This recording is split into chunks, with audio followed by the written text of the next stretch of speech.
Corona जो महामारी है पूरे हिंदुस्तान के अंदर फैली है, मुंबई में इसका असर सबसे ज़्यादा नज़र आ रहा है। और मुंबई का मैं ई वार्ड का इलाके की बात करूं तो ई वार्ड में इसका असर काफ़ी ज़्यादा नज़र आ रहा था, लेकिन कहीं ना कहीं अब उसके ऊपर रोक लगी है और लोगों की अच्छे होने की तादाद, जो खुशखबरी है वो लगातार लोगों के सामने आ रही है। लगभग 348 पेशेंट से ज़्यादा कोरोना पॉजिटिव जो थे ई वार्ड के अंदर ही सिर्फ वो हॉस्पिटल से अच्छे होके आ गए हैं। हमारे साथ इलाके के नगर सेवक रईस शेख जी मौजूद है। रईस शेख जी, सबसे पहला सवाल, 350 से ज़्यादा कोरोना पॉजिटिव पेशेंट जो थे वो अच्छे होकर घर आ गए, इसको किस तरीके से देखते हैं और क्या चीज़ें, इसको किस तरीके से देखते हैं आप? थोड़ा सा दूर हो जाते हैं ना। देखिए, ऐसा है कि कोरोना से जो हमारी लड़ाई चल रही है उसमें ई वार्ड अल्हम्दुलिल्लाह बहुत अच्छा परफॉर्म कर रहा है। लोगों के ताउन के साथ, पूरे मोहल्ले इलाके के ताउन के साथ, हमारे बुज़ुर्गों माँ बहनों के साथ मिल के इससे लड़ाई लड़ी गई। और अभी ये बड़ी खुशी की बात है कि 350 से ज़्यादा लोग अच्छे होकर अपने घर आए। मेरी एक बहन और मेरा भाई साथ में है। मैं इनसे गुजारिश करूँगा कि वो भी बताएं कि उनका क्या एक्सपीरियंस था। मैं आज ये आपके सामने इसलिए आया हूँ कि कोरोना से डरना नहीं, कोरोना से लड़ना है और इससे जीतना है। अगर हम एक्सेप्ट कर ले कि भाई ये बीमारी है और इसका इलाज ये है कि मैं 14 दिन घर में अलग रह जाऊं या कहीं जाके अलग रह जाऊं, तो ये हमारे लिए आसान हो जाएंगी।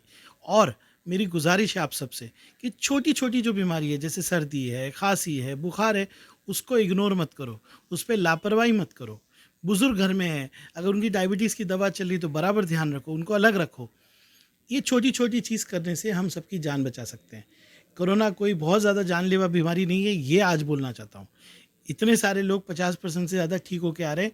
दुनिया में 95% लोग इससे ठीक हो जाते हैं। वो लोग जिनको बहुत पहले से बीमारी होती है बहुत बड़ी, उन्हीं को कोई ख़तरा है। लेकिन आज आपसे गुजारिश है कि छोटी बीमारी को आप निगलेक्ट मत कीजिए। और हमारे यूनानी में जितने नुस्खे हैं, हमारे बाप दादाओं ने जो चीज़ें बताई कि हल्दी का दूध पीजिए, कलौंजी और शहद लीजिए, या ऐसी चीज़ें जो हमारे मज़हब में लिखी गई हैं कि जो जान बचाने वाली चीज़ें, उन पर अमल कीजिए। मैं अपनी बहन से कहूँगा, भाई से कहूँगा कि वो अपना एक्सपीरियंस बताए कि क्वारंटाइन होके वो आएँ और अपनी आज अब उनको कैसा लग रहा है। देखिए, ये रईस भाई थे, इनका साफ तौर पे यही कहना था कि लोग जो है अपने घरों के अंदर रहिए और काफ़ी सारे पेशेंट्स वापस भी आ रहे। ऐसे ही एक परिवार है कि ऐसी एक फैमिली है जिनको कोरोना पॉजिटिव हुआ था और लगभग वो लोग के पूरे घर वाले भी क्वारंटीन थे और बहुत सारे लोग पॉजिटिव भी थे और लोगों ने कोरोना से जो जंग थी वो लड़ के जीत के वापस आए हैं। सबसे पहला सवाल आपसे कि कोरोना को देख के एक महामारी, एक छूत की बीमारी लोग कहते हैं, तो इसको किस तरीके से देखते हैं आप और अब फील कैसे कर रहे हैं आप कोरोना से जो जंग जीत के आई है? कोरोना से लड़ना, डरना नहीं है, कोरोना से लड़ना है और उसे जीतना है। इसके लिए हमें सबसे ज़्यादा अपने अंदर एतमाद डालना होगा। हमें अपने आप को समझना होगा कि ये एक बीमारी है जिससे हमको इलाज के ज़रिए ठीक होना है। इलाज से ज़्यादा हमें अपने अंदर एक सेल्फ़ कॉन्फिडेंस होना चाहिए, अपने अल्लाह पर भरोसा होना चाहिए कि सबसे बढ़कर हमको अल्लाह रब्बुल इज़्ज़त पर भरोसा होना चाहिए कि जिसने बीमारी दी है वही हमें शिफा भी देगा। और हमें अपने दुआ के साथ साथ दवा भी करना चाहिए, इसका इलाज भी करना चाहिए। अल्हम्दुलिल्लाह मेरे घर में जितने लोग थे सब शिफायाब होकर घर वापस आए हैं और अल्लाह रब्बुल इज़्ज़त का मैं शुक्र अदा करती हूँ कि उन्होंने हमें ये मौका दिया है कि मैं आपके सामने सिर्फ ये कह सकूं कि प्लीज़ आप लोग इससे डरिए मत, बल्कि अगर छोटी छोटी कुछ तकलीफ़ें हैं तो आप उसका जाके इलाज करवाइए, बीएमसी से रुजू करिए और जो भी तकलीफ़ें हैं, जो बुज़ुर्ग हैं उनका देखभाल करिए, जो बच्चे हैं उनको थोड़ा उनका भी देखभाल ख्याल रखिएगा। और इलाज जो है वो ज़रूरी है और इससे ज़्यादा ज़रूरी है एहतियात। हमें बहुत ज़्यादा एहतियात रखना होगा। जो हमें कहा गया है कि डिस्टेंस मेंटेन करना है और डिस्टेंस मेंटेन करना है। दूसरी चीज़ मास्क पहनना है हमें। और ये है कि हमें अपनी खुराक पर भी ध्यान देना। अगर रमज़ान है, अफ्तार के बाद हमें अच्छी तरह से पानी पीना है, खजूर, कलौंजी, शहद और जो हमारे जब फ्रूट्स हैं उनका इस्तेमाल करिए। लेकिन प्लीज़ आप कोरोना से डरिए मत, इसलिए कि आप ये सोचेंगे कि मैं आइसोलेशन सेंटर मुझे भेजा जाएगा, मेरा इलाज बराबर नहीं होगा। मेरी आप सबसे गुजारिश है कि प्लीज़ आप डर कर नहीं बल्कि लड़ कर जीतिए इससे। एक सवाल और मेरा आपसे कि आपका एक्सपीरियंस कैसा रहा, जैसे कोरोना को लेके जो लगातार बाहर हॉस्पिटल के बाहर जो अंदर नहीं गए, बाहर बहुत सारी अफवाहें आती है, बहुत सारी चीज़ें सामने आती है, लोग डरते हैं उससे, तो आपका कैसा एक्सपीरियंस रहा क्वारंटाइन रह के और हॉस्पिटल जाके? जो डरेगा तो डर की ही तकलीफ़ हो रही है। सबसे ज़्यादा तकलीफ़ यही हो रही है कि जो लोग डर रहे हैं इस चीज़ से। इसका इलाज ज़रूरी है। इलाज तो मतलब कैसा है कि आज लोग छोटी छोटी बीमारी को लेके भी घर में इसके लिए छुप जाते हैं कि उनको डर ये लगता है कि कोरोना है। तो सबसे पहली चीज़ तो ये बीमारी जो है ये एक वायरस है, जो स्प्रेड होना है वो हो चुका है, और जो मतलब इससे बचना है तो इसके लिए छोटी छोटी बीमारी को आप बड़ा मत कीजिए। जो आपके नज़दीकी डॉक्टर है उनके पास जाइए, अगर वो मशवरा देते हैं कि आपको कुछ मतलब चेकअप करना है तो चेकअप करवाइए। और अल्लाह ना करे आगे ज़रूरत पड़ती है तो आपको अगर कोविड टेस्ट कराने बोलते हैं तो आप उसका टेस्ट कराइए, उससे डरिए मत। क्योंकि डरने के बाद में आप ये हो जाता है कि वक्त ज़्यादा हो जाता है, जिसकी वजह से तकलीफ़ ये होती है कि उसके इलाज में देरी हो जाती है। तो जो भी है आप बिना डरिए, जो भी है अल्लाह के मतलब आप अल्लाह पे भरोसा करते हैं, जो ज़िंदगी और मौत मतलब जो है उसी के हाथ में।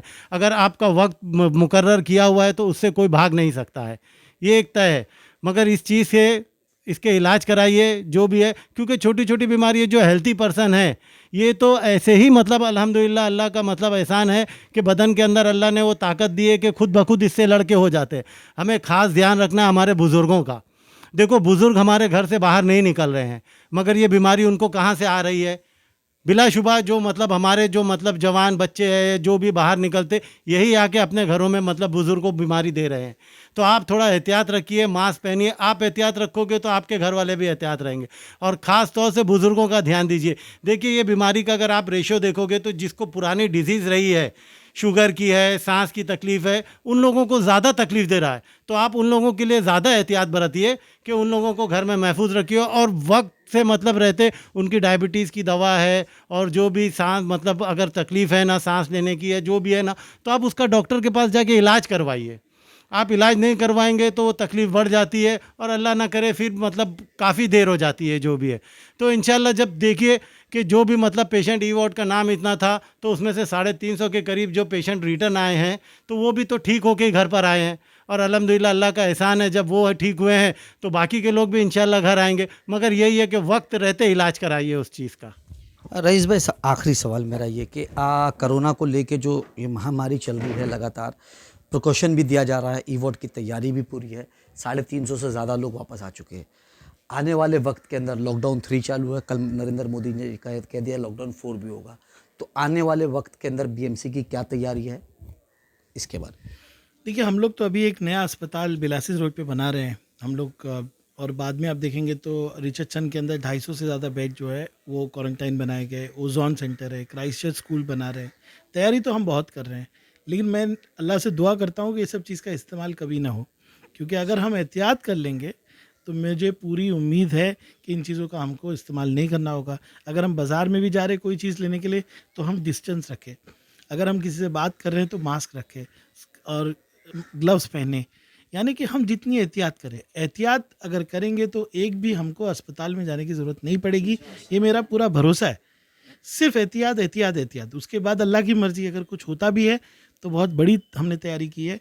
ई वार्ड में इंशाल्लाह आने वाले 3-4 दिनों में ऐसा अस्पताल खड़ा होगा कि जो हम पूरा ई वार्ड, डी वार्ड, सी वार्ड सबके पेशेंट्स को कुछ राहत दे पाएंगे। और मेरी अपील है पब्लिक से, आवाम से, मदन बुरे की नहीं, पूरे बाईकला नहीं, मुंबई की आवाम से, कि आप सब एहतियात कर लें। अगर हाथ धोएं, आप अगर डिस्टेंस रखें, ज़रूरत के जितना नीचे जाएं, तो ये कभी फैल नहीं सकता। इसके लिए जो मेरे भाई ने बहन ने जो बताया है, इससे डरना बिल्कुल नहीं है, इससे लड़ना है, और कोरोना से अल्लाह ताला हमको जीत देगा। ये आजमाइश की घड़ी है, लेकिन आने वाले दिनों में हम अपनी इबादत से अल्लाह को मनाएंगे, राज़ी करेंगे इंशाअल्लाह ताला, और ये बीमारी जाएगी, दवा इसकी आएगी, हम कोरोना से ज़रूर जीतेंगे इंशाअल्लाह। ये थे रईस शेख जिनका साफ तौर पे कहना है कि डरना नहीं है। अगर डरने की बात करें तो कोई भी मज़हब नहीं सिखाता कि किसी चीज़ से डरना चाहिए, क्योंकि मौत बरहक है, ज़िंदगी है तो मौत ज़रूर आनी है, डरना तो बिल्कुल नहीं चाहिए। तो आज कोरोना का जो इलाज है वो भले से ना आया, लेकिन अगर हमने लड़ना सीख लिया कोरोना से तो हम ये जंग ज़रूर जीत सकते हैं, क्योंकि बहुत से लोग ऐसे हैं जो कोरोना से जंग जीत के वापस अपने घरों को पहुँचे हैं। एफ न्यूज़ के लिए अमजद खान, मुंबई।